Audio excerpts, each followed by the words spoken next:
mute themselves. Game's recording them. I mean, unless you have anything top secret, I think that's cool. And I haven't looked at the chat. Is there anything in the chat? We can come back to the chat afterwards. Put your questions in the chat. Oh, Mark's still doing the name. Hello, Mark. Zach, welcome. Zach, hey, I think saw you join the NSS. Oh yeah. I didn't actually catch the show in the chat. I need to mess with it. Chelsea, I'm working on changing the case so it's a little more waterproof and getting easier to press buttons on it. So I'll let you know what I find out. That sounds fantastic. Thank you so much. I love the SIP, but the button is really hard to press. Yeah, it's all rapid prototype. So I've got some other ideas for casing that I'm working on, and I have to have 3D modeling software available. So that makes it a little easier. Yeah, that sounds fantastic. Thank you. I appreciate it. I'll wait as long as I need to buy one off you. Cool. All right, let me turn the volume up, and if y'all have any questions, just put them in the chat, and we'll I'm gonna get everybody rounded up here. Sarah, you know how to. No, that's fine. And just for everyone online who would be putting things in the chat, I can't figure out how to view the chat while I'm presenting. So I really don't mind if this is a really informal presentation for me. So if you have questions, feel free to just ask them. I don't mind. And I kind of have a lot of different things I could say about a lot of different parts of this presentation. If there's anything that really speaks to someone, we can spend more time there and less time other places. So feel free to just engage. If that's good with you, Laura. Yeah. I'll give you a cue when we get everybody kind of. That's fine. Gathered. All right. If everybody wants to kind of gather up, huddle up, we'll shut off the lights here. Yeah, it doesn't really like shut off the sun. All right, huddle up, and let's see, guys. There's a drinking game to be played here with how many times I have to throw my cat off my desk. Oh, I was like, or I thought you meant how many times I have to tell everybody to huddle up. That would be too drunk if we had to do both. Too much cat herding. Okay. Hi, Cinder. There's an available butt cushion there if anybody needs it. Everybody mostly. Go ahead and kick us off, Sarah. Or here, you introduce yourself, but Sarah's a wonderful. I don't know if I got your bio correct. I know I'm sure I left stuff out, but Sarah got her start, or you were a newer caver here with us in Bloomington, Indiana Grotto, who moved out west, and we missed you. But it's you were here at IU, and I know you were caving before you came here, but you did a lot here with us, and we're glad for it. Yeah, thank you, Laura. If you guys want to go ahead, or sorry, we're still settling in here. Just That's okay. I'm gonna go ahead and introduce my cat though. This is my cat, Cinder, who will be on screen perpetually. I don't have a speaker view. That's okay. It's better if you can't see. Yeah. Oh, there. Yeah. No. Show the cat. This is the cat. He lives on my desk. He's an Indiana cat. His original name was Marengo because I found him by Marengo Caves. I can make her louder. Yeah. All right. I'm gonna turn it up even louder. I'll turn it up Sounds to 100. good. That's what. Okay. Hi, Bill. We get 99. All right. 100. He can hear me now. Okay. I'll put it at 99. Bill can hear you now at 100. All right. I'll check the other. Excellent. All right. Sarah Burgess. Everybody, take it away, Sarah. Hi, everyone. So many of you were used to me giving talks about geology in Indiana caves and sometimes in Kentucky. And today will be completely different. I have added as little science to this presentation as possible. And it's mostly pictures, but I apologize, there are still science slides. I trimmed it down as much as I could. And so this is small, cold, and dirty, getting to know the caves of the Pacific Northwest. And what I really wanted to do for my friends back in Indiana, when Laura asked me if maybe I wanted to give a talk, was bring you along on this huge journey that I've had since I've seen you all last. I haven't been back to Indiana since I moved in October of 2022. So for those of you who don't know me already, I did my bachelor's degrees in biology and geology at the University of Akron in Ohio. I grew up in the Cleveland, Ohio area. And then I did my master's degree at Indiana University in partnership with the Indiana Geological Water Survey and the Center for Rural Engagement at Indiana University. And I did a 2-year groundwater chemistry study in the Mitchell Plateau, looking at sulfur systematics and carbon systematics and trying to better understand the complex aquifer dynamics in the caves in Indiana and how the geology and chemistry has really shaped these spectacular places and how it can be an example of how caves form around the country. And then after I finished my master's degree, I went on to work as a research geologist at the Indiana Geological and Water Survey for a bit. I did some geological mapping in the Bedford area for work.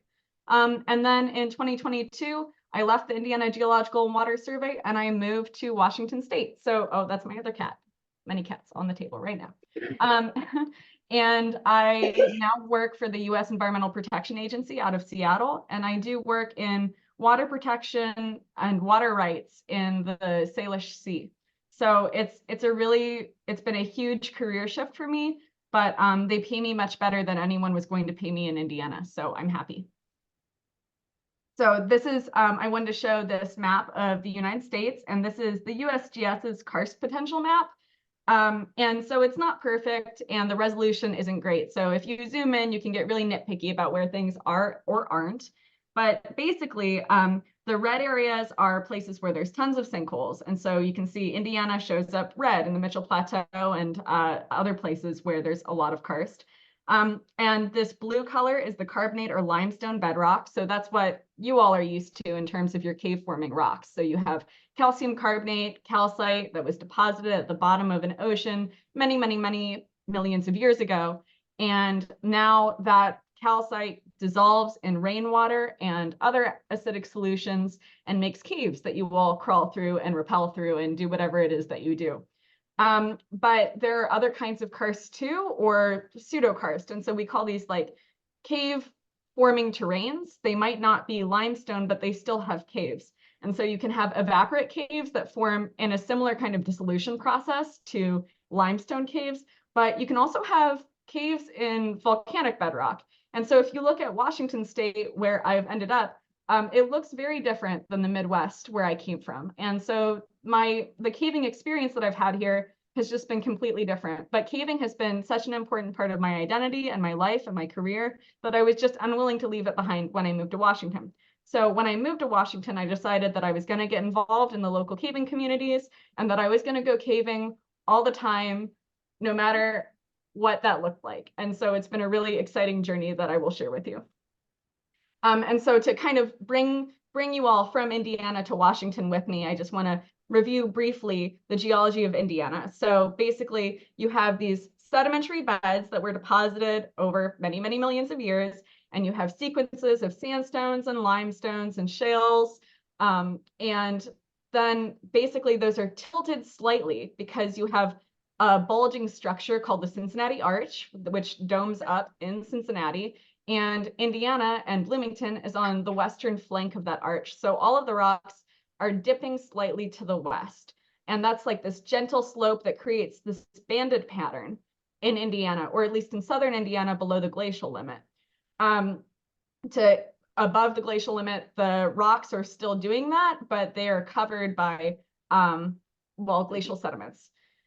So primarily, the caving area is that wedge-shaped Mitchell Plateau, Crawford Upland, and to an extent the Norman Upland area in the south central part of the state. This is the geological map of Washington. You will immediately notice that it looks extremely different. It's overwhelming, it's complicated, and it's stressful. It makes me anxious to look at. All of that orange are different kinds of volcanic flows and sediments and rocks, and anything that is yellow is glacial, And then all of the other colors are all kinds of different rocks, and many of them are metamorphosed. Some of them are sedimentary, but mostly not.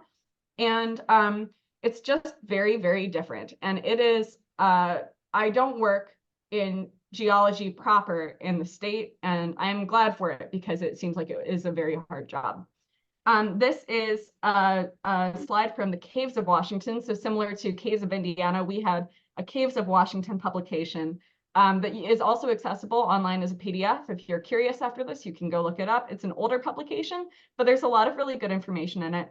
And you can see there are kind of numbers around the state. So I just wanted to show that to give you an idea of the distribution, which is everywhere. So this is a much easier to read slide. And this comes from the National Park Service. And they're identifying cave areas within this, cave areas within nationally, but I just zoomed in here to the Pacific Northwest. So where you see blue, those are your carbonate cave terrains again.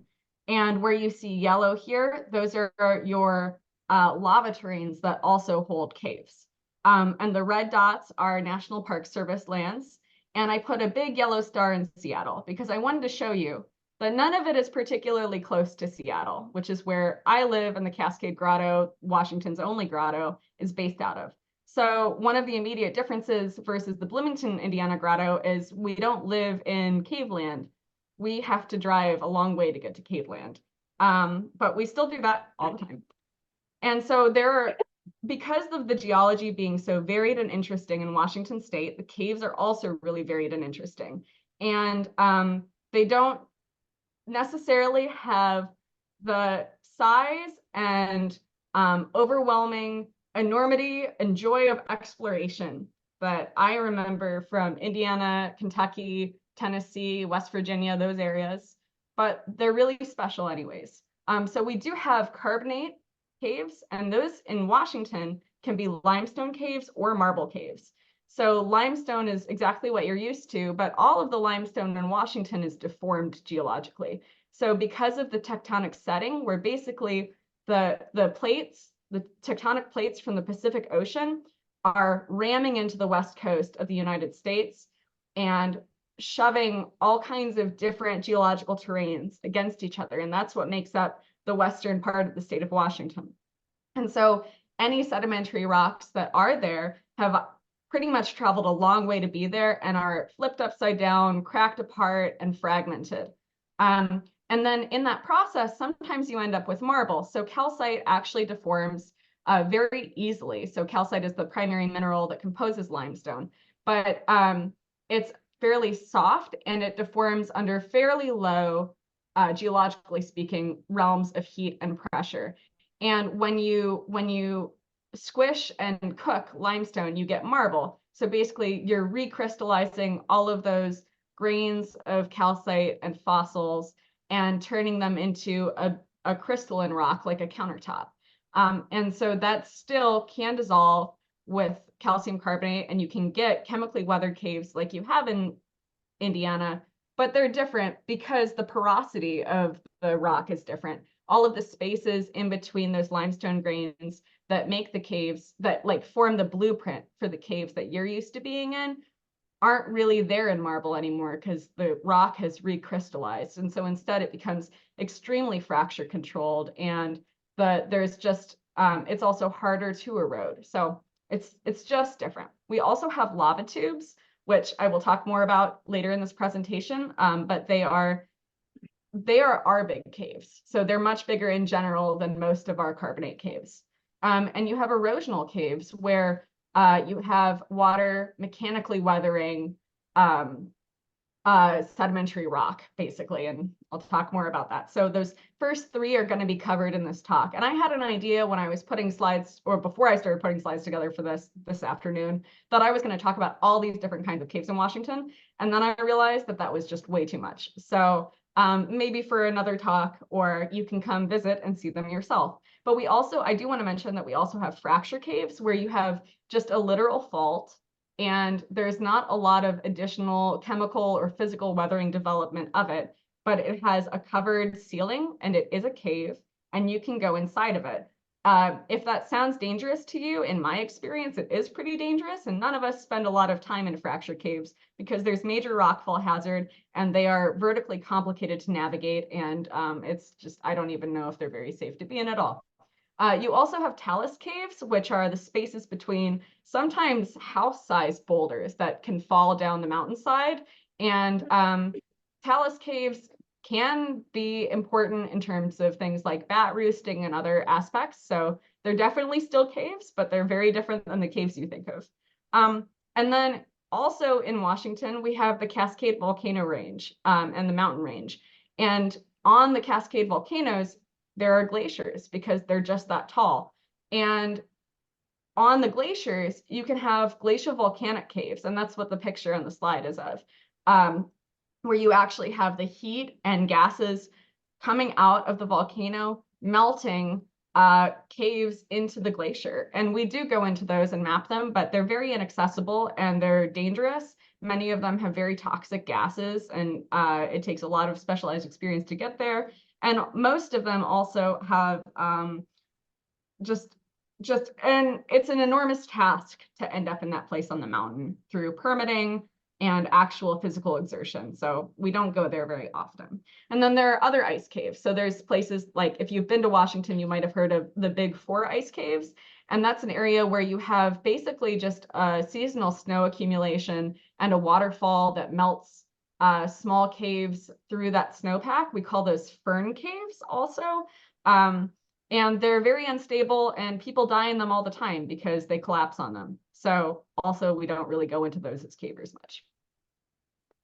But for now, I want to focus, and I know that you all aren't necessarily geographically oriented to Washington, so I wanted to bring you along with me. So coming out of Seattle, these are the main areas that I travel to go caving. And most weekends I'm in one of the 3 general circled areas. So I'm going to talk about the Cascades just east of Seattle in the Snoqualmie area. I'm going to talk about caves further north up by Mount Baker. And I'm going to talk about caves further south by Mount St. Helens, which isn't labeled, but is just west of Mount Adams, which is labeled. And so this is a joke from, if those of you saw Mark Garnick's Out of Bounds Grotto presentation last week, I missed it, unfortunately, and I'm sure it was a much more salient project-oriented discussion than this will be, but I thought his title was very funny, which is Washington LOL. LOL meaning lack of limestone. We don't really have a lot of carbonates, but we treasure the ones that we do have. And like I was saying, the kinds of caves that they form are just fundamentally really different than the kinds of caves that the carbonates back east form. And so generally speaking, they are very short compared to the caves that you have. Although Indiana also has short caves, so maybe I'm underselling it. Windy Creek Cave is the longest limestone cave mapped in Washington, and it surveys in at about 1 mile. But allegedly there's more to do there, and the survey is pretty old, so that's kind of a standing project that the grotto is thinking about revisiting. These are pictures from the approach to Windy Creek Cave and Windy Creek Cave itself, as were published in, I think, the 2019 Out of Bounds Grotto newsletter. I stole them shamelessly. And I also want to say thank you to many, many of my friends, a few of which are on this call right now. I stole all of your photos shamelessly, and I'm so grateful to be surrounded by so many wonderful photographers, and I will try to name them as I see them, but most of them aren't here, so it's okay. So Cave Ridge is this first area just east of Seattle that I want to talk about. And this is actually right by a ski resort. And this is like the gentlest alpine caving you could imagine, which is to say there's about 2,400 foot elevation gain from the parking lot to where the caves are. And you do that in about 2 miles if you're going the fast way. And so that's pretty steep. And when I moved from Indiana, it was a steepness that I was emotionally prepared for, but that I was not physically prepared for. And it took me a few tries to really get my feet under me. But I did end up visiting Cave Ridge, I want to say 5 times in the last year. So I go a lot, and it's a lot of fun. And you can go there both in the summertime, which is way better than the wintertime, And that is a photo of my friend Senior. It was her birthday. And we decided that we wanted to try to go caving on Cave Ridge. Bram Lovelace, who's on this call, was also there. And my friends convinced me to try to ski it. I just learned to ski this winter too. And that was a horrible, horrible day. And we didn't go caving, but we did make it to the top of Cave Ridge in time to turn around and go back to the parking lot. So it's just really physically strenuous and the environment is pretty brutal. But there are a lot of caves. So all these red dots are cave entrances. And this is kind of like an angled terrain view with the parking lot being in the lower left corner of the screen. And all of the caves are up on top of Cave Ridge in the top right. There are 17 caves here, and they are marble caves. And they are kind of along a network of fractures and faults on Cave Ridge. Cave Ridge itself being a strip of marble and kind of a broad synclinal system, I think. And so it's a pretty isolated patch of carbonates. And so none of these caves have, what you would think of as great geological potential, but they might connect. And we've connected a few of them historically. This is the camp on Cave Ridge that we have in the summer. So even when we're not caving, because the caves are hard to get to and we need to rest after we hike, we still have a really good time. And I think that that's a going theme of this presentation. And it's just beautiful in the Northwest. I do want to point out that the person in the back of this slide flying the kite is Alex Krolik, who took many of the very nice pictures in this presentation. And then these slides I took from Tom Evans' presentation on Cave Ridge that I had access to, and it had a lot of nice pictures of entrances that I didn't have, so I wanted to include these here. So when you climb Cave Ridge, the first couple of caves that you'll come up on are Lookout Cave and then Cascade Cave. So the entrance to Lookout Cave is at the top of the screen here, and you can see the arrow pointing to where the sink is if you're looking at it from Cascade Cave, which is the next one up. And Lookout Cave has a map that was done in 1962. You'll note that it says depths estimated and it needs to be resurveyed. That's a common theme here too, is there was a lot of good work done, but it was just done with older instruments in harsh environments. And there's a lot of stuff that we can still redo. And there's also stuff that hasn't been done at all because there's no map for Cascade Cave, but these are pictures from it. So Cascade Cave, that's me on the left. My friend Maurice Kirchuk took that photo.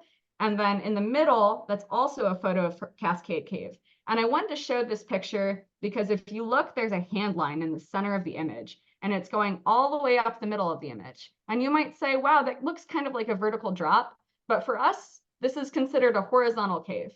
And I don't know, I feel like maybe people should be rappelling that instead of doing really exposed free climbing with a hand line.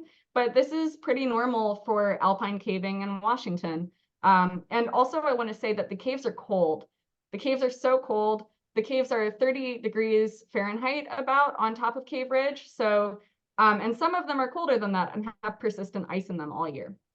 So this is me as per usual without a cave suit. That's another theme of this presentation is when I was caving in Indiana, Kentucky, etc. I never had to have a cave suit. I went caving in leggings and shorts and a couple of synthetic tops, and I still cave in those. But it is cold and all of my friends have cave suits. So that's a thing. And then on the far right here, that's Lookout Cave. So you can see that it really is a vertical drop and that I took that photo. So I do take pictures sometimes. And that's Maurice, Eric Jorgensen, who is our Cascade Grotto president, and Rob Spangler in the top. Newton Cave, that's what that says. It's black text for no reason. And that's Aidan Wilson down in the entrance of Newton Cave. And I think it wasn't this trip, but Andrew Erickson, who's on this call, came up to Newton Cave with Aidan and I. Aidan had the idea that he really wanted to start doing weekday Cave Ridge trips. And that's how I got up to Cave Ridge so many times in the last year. So we would climb Cave Ridge after work on a Thursday, go caving in Newton, trying to get to the bottom of it, failing, climbing out of Newton, climbing back down Cave Ridge, taking a nap and a park and ride, and then showing up to work on Friday, which is exhausting. Newton Cave is very big. It's mapped at, and so for very big for Washington, it's mapped at 1,500 like linear feet of survey and 550 feet deep. So that gives you a perspective for how vertical the caves on Cave Ridge really are. You're basically just going down a fault line. And there are 5 vertical drops in Newton Cave. This is showing the iterative survey of Newton. Here we go. Here's the profile. So the profile on the left goes from the entrance to the bottom of the 4th drop, and then there's a 5th drop after that. So I've been to the bottom of the 4th drop, but the colon crawl here is really hard to find, and I have not found it. So I've never been to the bottom of the 5th drop, and I don't think anybody has been there in about 8 years now. It's very hard to get to. It is vertical. You have to carry your vertical gear all the way up the mountain. It's very cold. It is wet. And so it's just a pretty miserable time. But the cave itself is pretty cool. And this is a picture of Andrew in it showing some, like, you can just see that the caves don't really look like they do in Indiana. There's like this really strong alignment of the rock where it's been deformed and pulled apart. And you can just see we're just like going down these chemically weathered, enlarged fractures, basically. That's really what the cave is. I broke my thumb this day because we decided that while caving really late at night, we were going to pull a shag carpet that had been left in the cave, presumably as a rope pad for at least 15 years, that smelled very, very bad out of the bottom of the cave, and it was completely waterlogged. So we were carrying a lot of weight. And then the entrance pitch, which is only about 15 feet, and some people free climb it. I had decided to use my vertical gear on a rope because that's what you should do when there's a rope. And I'm really glad that I did, because I wiped out on the top of it. And if I hadn't been clipped in, I would have not only broken my thumb when I fell, but I would have fallen off a ledge. So yeah, be safe when you're doing vertical work. So that was the Snoqualmie area. And now we're going to move north towards Mount Baker. So this is a view of Mount Baker. So you can see at least everything is pretty, even if the caves are difficult. And Poet's Crest is an anagram for secret spot. It's not the name of an actual place because it's a secret and you have to come visit for us to take you. But it's very, very pretty. And so here on the left, and my dog comes with me many places still, which is wonderful because when you have really long approach hikes, my dog gets to run around. This is Will Jasper in the foreground, and Andrew Erickson and Kenny Bennett are down in the stream valley below. And that stream valley is the same one that's shown in the image, the aerial image to the right. And the little pink squiggly lines are the line plots of the caves at Poet's Crest. What's so exciting about this image is there are 9 caves on Poet's Crest. What you can't necessarily tell from this image, because I didn't provide a scale bar, is the longest cave on Poet's Crest is 342 feet long right now. And we are trying to expand it, but it is, I wish I had a photo of the lead, Bram. I probably should have taken one, but it is really small and gnarly. Here are a couple of other pictures from Poet's Crest. The one on the left is Low Water Cave, which is the one that we were standing in front of in the previous image. It's a 25-foot drop, which is pretty exciting. And that's the biggest cave on Poet's Crest. And then I don't even know what cave is in the middle here. I want to say it's eponymous, but I'm not entirely sure. But I wanted to include it because you can really see how gnarly the rock is. I've heard that the rock here is limestone, but in this picture, it really looks like it's pretty deformed to me. And I think it's marble because you see those white bands are actually recrystallized calcite. I think it's just pretty impure limestone, so you get a lot of mud in it.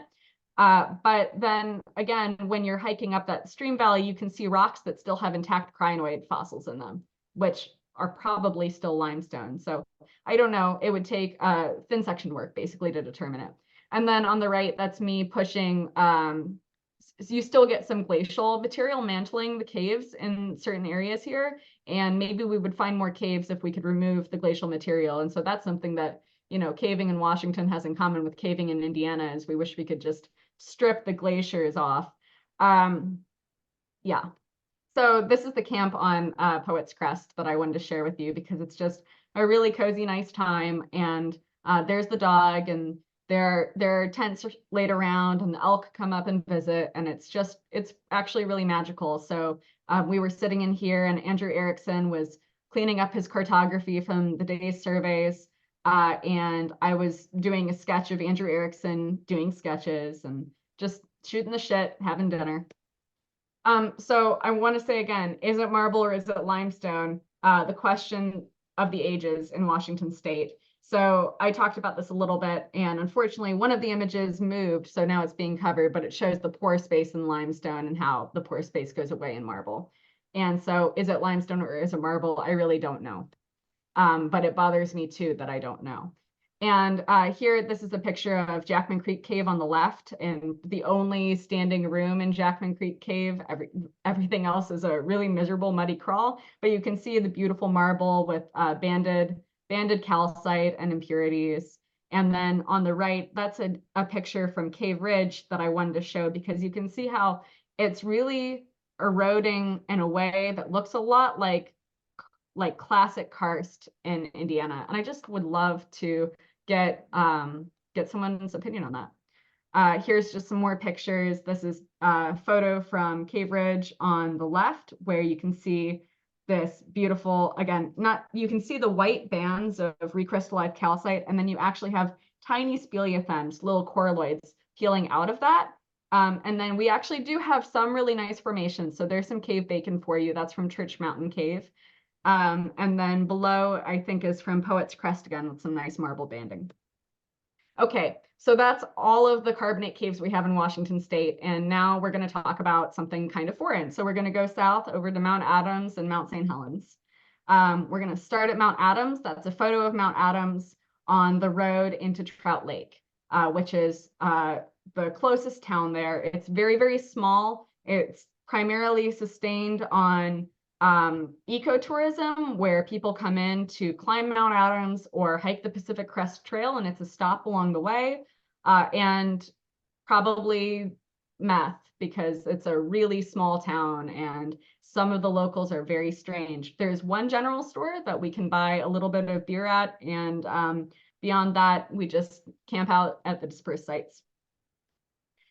So I want to talk a little bit about how lava tubes form, because I know that that's something that might not be very familiar to this audience. So basically, when you have a volcano erupting lava, and this is a very high level version of it, but you have a volcano erupting lava, the top of that lava that's in contact with the air is going to cool faster than the middle of it that's insulated by the lava in turn that it's in contact with.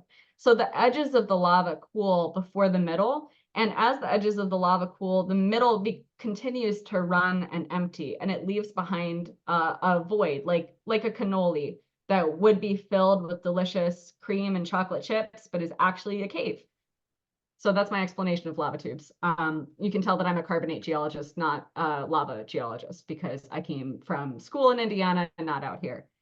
This is Dead Horse Cave, which is by Mount Adams. And you can see that we still get our squeezes in Washington State. The entrances to Dead Horse Cave are pretty small. That's Alex Krolik again, squeezing into the entrance there. We took about 10 people on a trip to Dead Horse Cave in February. Like I said, I've been really trying to keep the grotto caving every month, which is something that was not true when I moved here. We were not even having monthly meetings. So things have been pretty lively, and it sometimes requires snowshoes and extra layers, but I think it's pretty worth it. So you can see that even though this is a lava tube, there is a lot of water moving through it, and that's kind of unusual for lava tubes, but some of them can still be quite wet, because even though they're not formed by the water itself moving through, they're still like the most energetically preferred place for the water to collect and flow. This is the rat hole entrance to Dead Horse Cave. So it's a different entrance than the one I just showed, which is called the New Cave entrance. And the rat hole is a little smaller. It's a little bit more awkward, because what you can't see is below the person, there's actually a traverse ledge, and then not even a rope ladder, Laura. It's just like a rope with some fist-sized knots in it that you have to clamber up. It's quite scary. It's about a 12-foot free climb. But it's aided by the fact that lava is really, really grippy. And so when you're caving in lava, it can be really annoying because it rips up your clothes and it scratches you and it hurts, makes it harder to go through small faces, but when you're trying to balance on it, you can actually walk on a lot of things that you could never walk on in limestone because it's just like Velcro. The other fun story that I'll share with that while we're looking at the squeeze picture is when I first went to an Oregon Grotto meeting, I heard the cave surveyors there talking about the cardboard trick. And I asked what that was because I had never heard of a cardboard trick in Indiana. And they told me that it's when you take 2 slats of cardboard to the cave with you, so you can put it on either side of your head when you go through a squeeze, and you can fit even tighter. So I just want to set that in perspective because although the caves in the middle of these lava flows can be pretty big, the caves on the edges where the lava has mostly emptied from the tube get pretty small, and the lava gets rougher and rougher. So I just have so much respect for the people who survey in caves out here. Like they really work hard and they make it look easy. This is the seasonal sump at the end of Dead Horse. Alex Krolick took this photo. There is like a beautiful crystal clear pond in there. No formations to speak of because there's not like a lot of calcite in the rock to be recrystallizing out into speleothems, but it's very pretty all on its own. And there is life in lava tube caves. So here's a picture of me taking a picture of a bug. I don't know what it is, but the people who know a lot more about biology out here do. And they are cave adapted critters everywhere. There's also a biofilm that develops in a lot of lava tubes. And it is a complex forest of ecology of microorganisms. And it takes thousands of years to develop because they are oligotrophic, right? They don't get energy from the sun and they get very little nutrients coming into the cave. So one of the worst forms of graffiti that we see out here is actually just people, like in Indiana, right? People write their name in the mud. And when people write their name into the mud, you can clear it out by wiping it away. But when people write their name into the biofilm, it literally won't heal for thousands of years. It can't be undone. And the only way that we would have to clean it would be to scratch away the biofilm to make the signature disappear, which would only do more harm. So it's really a challenge because at the same time, showing the signature shows people that that's what they should do in caves, which is not what we want.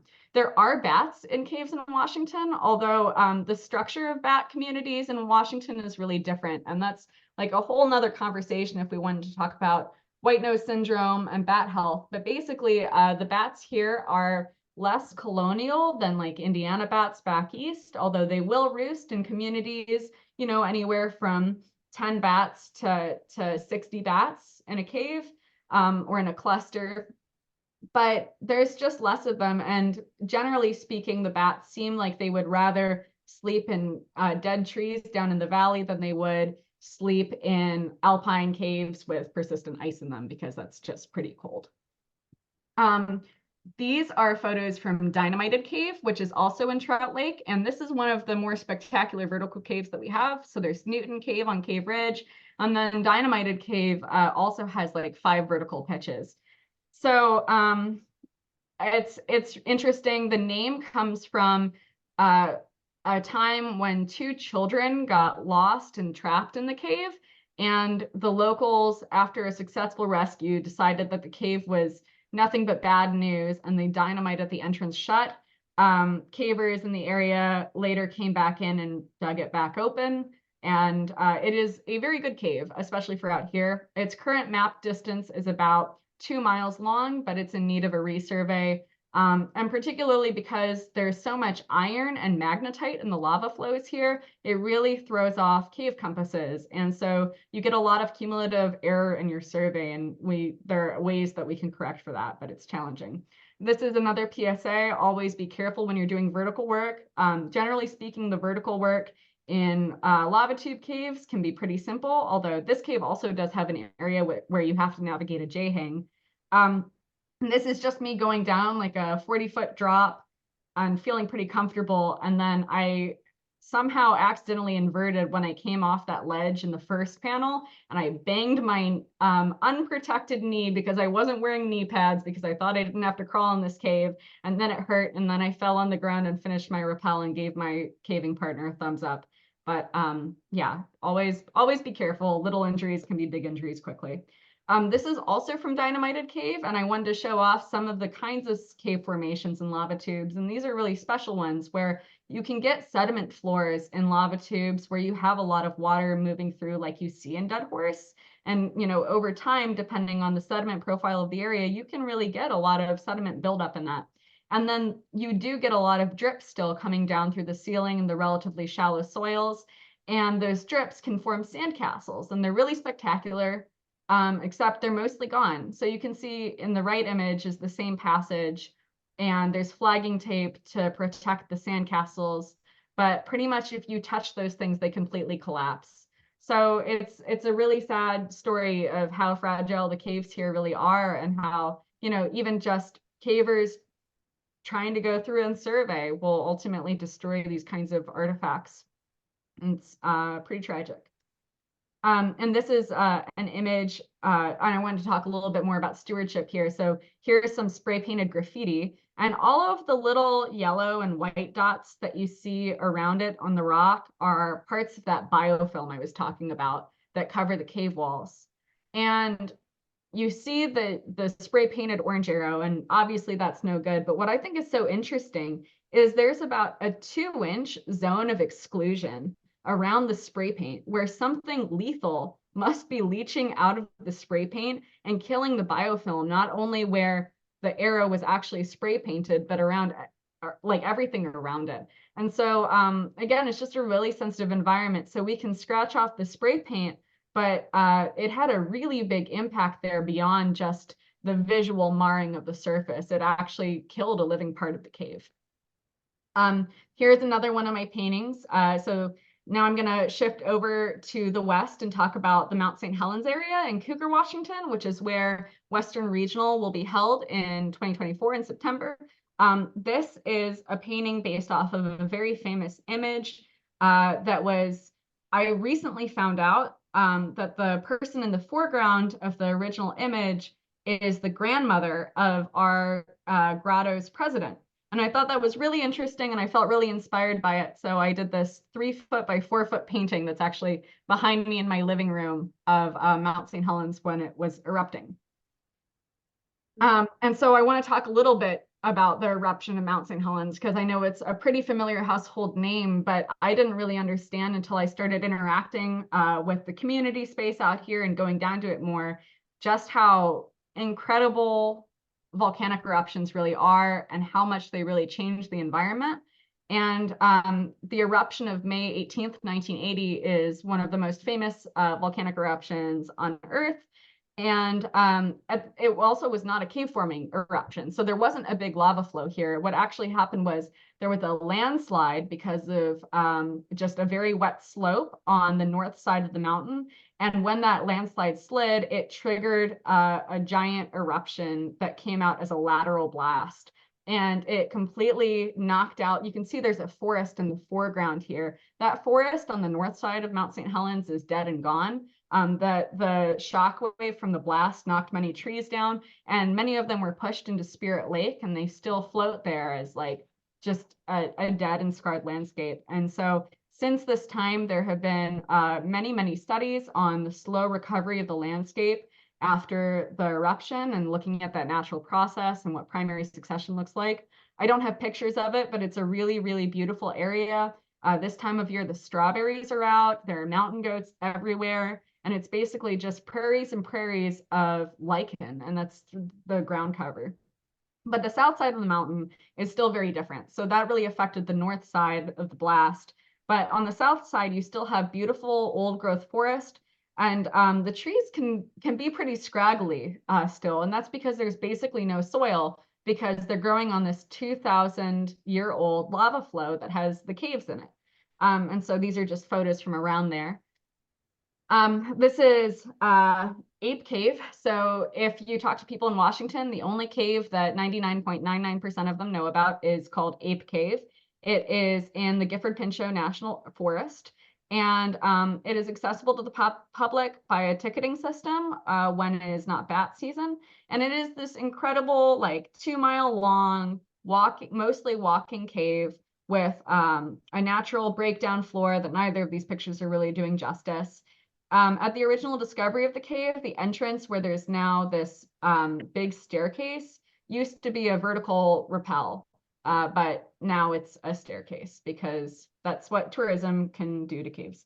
But it's still a really awesome area. And so this is what we call one of the trunk passages, or trunk, like the main flow. So when you think again about that example of how lava tubes form, this is that center of the flow structure where the top is cooling and the middle is emptying, but it's still pretty early into that process. So the passages are really, really big.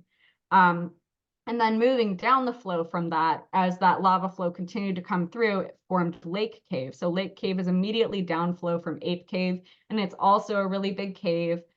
Here's a photo that Bram Lovelace took of us just messing around in there. There's some water that comes through and seasonally ponds up and seasonally drains out into other parts of the flow. But this is a cave that we also take beginners to. So we just did our annual beginner trip last weekend, and myself and Eric Jorgensen led 22 people through Lake Cave at once, which was pretty big and pretty cool, just trying to get people excited about caving.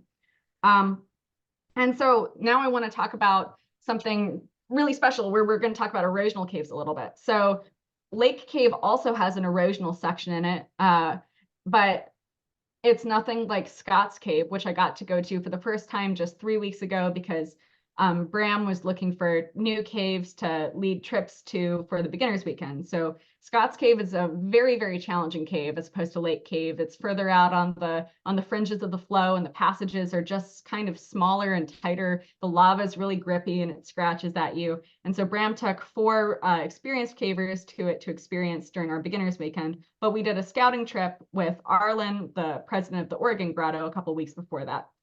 And what's so special about Scott's Cave is it has the second longest erosional cave in the world under it. So on the left side is a picture of one of the panel pages from when this cave was featured in the NSS magazine. And on the right is, I know it's kind of hard to see, but that's a rendering that Gary Petrie put together of Scott's Cave, where the green passage, that light green color, that's the lava tube. And you can see it's kind of interbraided, complex, crawly. And that blue, that teal blue, that's the erosional cave, where water breached through the bottom of the lava tube floor and started carving out a totally separately, like a cave that formed completely differently in the pyroclastic sediments underneath the lava flow. And Scott's Cave has many entrances of various quality and character. Here is a picture of me. This is probably only 8 feet, but I'm 5'3", and so climbing in and out of it is challenging and somewhat harrowing for me. Meanwhile, Bram Lovelace on the right makes it look very fun and easy. So, it pays to be tall. This is part of the lava section of Scott's Cave and one of the very pretty entrances. You can see that there's a skylight through just the cracks in the ceiling. So we're just inches below the surface here. And a lot of the lava tubes are just that shallow. And you can see roots coming down into them sometimes too, as trees look for water in the lava flow. But you get these really interesting lava formations on the ceiling. So these are rills where you can see basically as the tube was emptying, it must have striated along the top of it, which is just really interesting. Again, just completely different kinds of formations. And then you get tree casts. So these are basically the burnt out impressions of trees that were left when the lava flow passed over the old forest at Mount St. Helens 2,000 years ago. And they're in the ceiling, so they can be standing where the flow passed over a standing tree, and you get basically pits in the lava tubes from that, or they can be horizontal, and you can get like horizontal tubes. And so Scott's Cave is a really complex network of these tree casts, which is actually how you access different parts of the cave as you crawl through the old dead fossils of the forest. And there's still beautifully preserved charcoal from that original lava flow in there, where you can actually see the rings in the wood, in the charcoal, in the cave. And again, like that's 2,000 years old from when it burned out. I just think it's totally amazing. And then this is us passing from that lava tube portion. So you can see the ceiling here is lava into the erosional portion. So on the right panel, you can see that the cave doesn't look like lava anymore. It looks like dirt and sand. And so here you actually have pyroclastic sediments. I think that it's still a rock because it's still loosely lithified, but it's what we call weakly cemented. So the actual pebbles and stuff aren't glued together very tightly. And the river is just carving out a new cave underneath, which I just think is phenomenal. And it's actually a mechanical weathering instead of a chemical weathering mechanism, because like there's just no calcite to be dissolving and not really any cement to be fighting that mechanical weathering. What's interesting is this mode of cave formation actually caused a large dam breach in Cougar, Washington, back in, I think, 2002, when the Swift #2 Canal dam embankment blew out and a 40-foot wall of water washed out a power station across the road. And that happened because the dam was built on top of the cave basalt, and the water got into the cave basalt, and the water went under the cave basalt, and it formed a 1 acre large erosional cave underneath the dam, and that ultimately led to the dam's failure. So even in Washington, even when our caves aren't very majestic and pretty dispersed, they're still really important for engineering, just like in Indiana. And so here's my plug to come visit and check out some of these caves at Western Regional in 2024. It'll be co-hosted by the Cascade Grotto and the Oregon Grotto. There are cave trips planned that will be guided, and you can also, of course, do self-guided trips. And if you want to register, go to caves.org and look at the events page to find the registration. And I did the t-shirt design this year, so there it is. And that's one of the entrances to Ole's with Mount St. Helens artistically done in the background. And so with that, this is a beautiful picture of the night sky from Cave Ridge from our camp out last summer that Alex Krolik took. And I say thank you and hello, and I miss you all very much from Washington State. Thank you so much, Sarah. I'm gonna turn the lights on, so watch, guard your eyes. Here it comes, yes. Sorry. It's still sunny here in Washington. The sun doesn't go down until 9 p.m. I'm gonna try to let's see, or we stop the recording, and maybe, and we have requests to share this, so we don't currently have a YouTube channel or anything like that, but I think I can probably share this on Facebook if that's okay with you, Sarah, and see if other people wanna check it out. Yeah, well, thank you so much. And I was gonna say, if anybody has questions, any questions for Sarah? Take a few here. We were like stunned into silence. I was so you were talking about just the single grotto. Can you speak a little bit more about just like what's your grotto like over there? What's the cave community? How is it over there? How's it going? It is really interesting. It's structured very differently than it is in Indiana. So like I said, there's only one grotto in the state of Washington. And currently we have about 80 paid members, which is a huge number and really exciting. I'm the current vice chair, and Bram Lovelace, who's also on this call and also a keeper who got his starts in Indiana, is our current member at large. Oh my gosh, so half of the officers are Indiana cavers? Yes, that is correct. We have taken over. But it's interesting because we're serving such a geographically dispersed area from like the only huge metropolitan center. And so it's been really important for our meetings to continue to be hybrid after COVID. And most of the cavers in the area do want to have monthly meetings, but a lot of the cavers who are longtime cavers in the area really don't see the appeal, because most of them are actually just going on a big expedition once or twice a year, and that's where they put in their caving time. And so there's not a lot for them to check in about monthly. But I think we've been doing a lot of community building since we've started to have monthly meetings and since we've started to have monthly caving trips. So, and I want to say that I have been inspired to push that by all of your good work and everybody else's in the Bloomington, Indiana grotto, because I've just seen how big of a difference that made in the time I was there in transforming that community. And I think it's just a good way to include people and bring them along.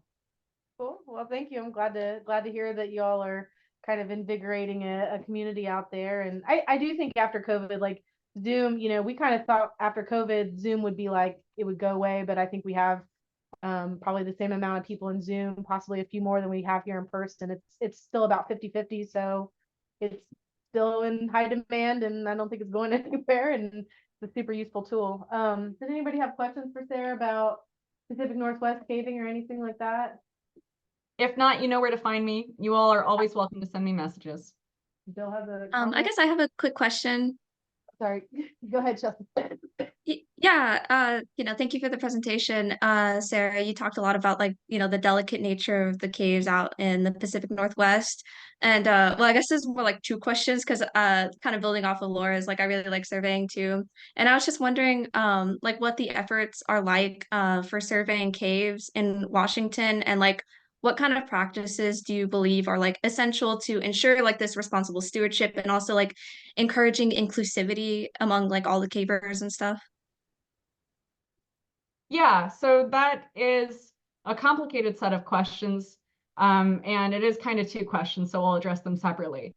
As far as survey goes, we have a couple of active project areas that we've been trying to get stuff happening at, but in reality, it's a lot of effort to get people to mobilize every weekend to go out and map caves that are considered basically low reward for effort put in. But we do have a lot of members who are really interested in that. And we go out informally whenever people want to learn to survey, and we take the time to take people out. So that was part of the trip that we did with Bram, because Bram had gathered a couple of people who really wanted to learn to survey, and Sean Lewis, who's also a Bloomington, Indiana caver who lives out in Washington now, came and he helped teach people to sketch, and I collected a bunch of data for them in a really shitty cave called Velcro Birth Canal. So yeah, but one of the big issues with survey is the magnetic declination. And so the quality of survey, you can't even calibrate a Disto-X or a brick reliably on the lava flow because there's so much magnetite in the rock itself. And that's been a really big challenge, and needing to do a lot of GPS control and correction for the caves is really important. As far as inclusivity goes, I'll say that the grotto out here and the caving community out here looks very different than the caving communities back east. There are a lot, and there's just like, it's a more diverse area. And so I think we're pulling in a more diverse membership. We've got a lot of queer people, we have some trans people, we have a lot of people of color coming to our meetings. And that's really exciting because it's not something I ever really felt like I could say when I was caving out east. And we just try to do, I think like our beginners trip is a great example of how we try to make it accessible to people, because I think even if there's not a cave, even if not everyone wants to go in every cave, I do believe that there's a cave for everyone who wants to go in them. And it's just about helping people find that right space and making the time to make it accessible. I agree. That's a good set of questions. And do you guys have like club gear you loan out or anything like that? Or is that kind of like because you're so spread out? I know that's like one of the things we've talked about. And it's hard when you have like a lot of new people. You don't want to have them like obviously invest in like snowshoes and like ice axes and stuff, all the equipment they need. Like you guys Yeah. much more expensive buy-in to start caving there with just the gas and everything too. So I'm sure that's a challenge as well, getting people. It absolutely is. And we do a lot of carpooling, like having carpooling spreadsheets can be pretty important for our trip planning sometimes to make sure that people who don't necessarily know everybody can find a carpool. Yeah. And as far as gear goes, like we have helmets and stuff. One of the big problems that we have with gear is living in Seattle area, none of us have that much space.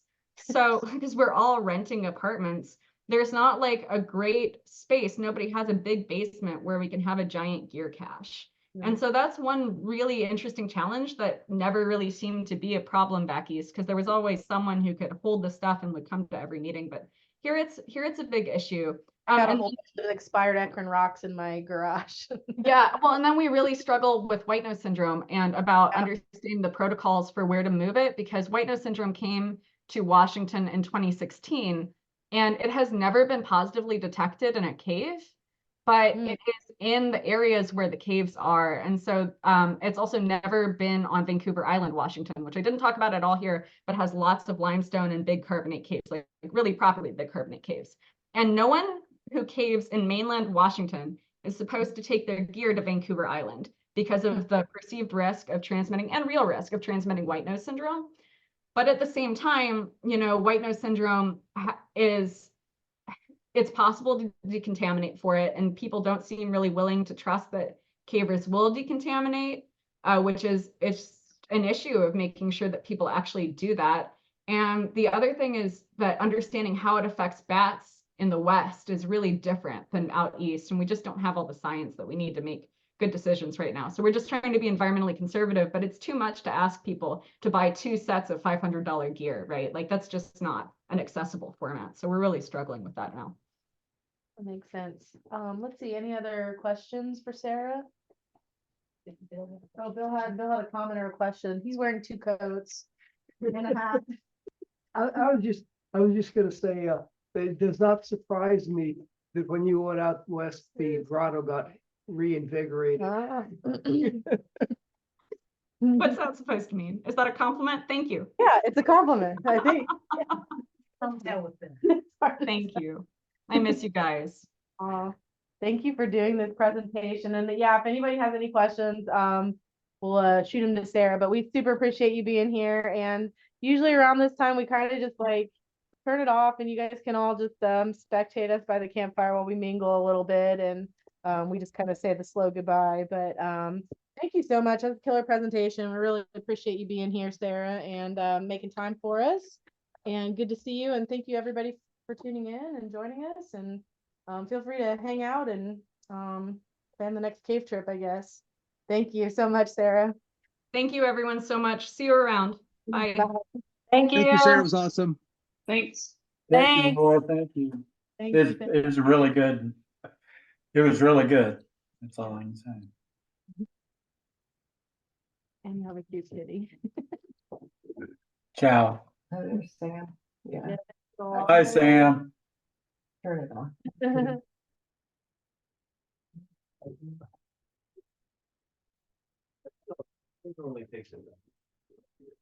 Sam in his blue spring jacket.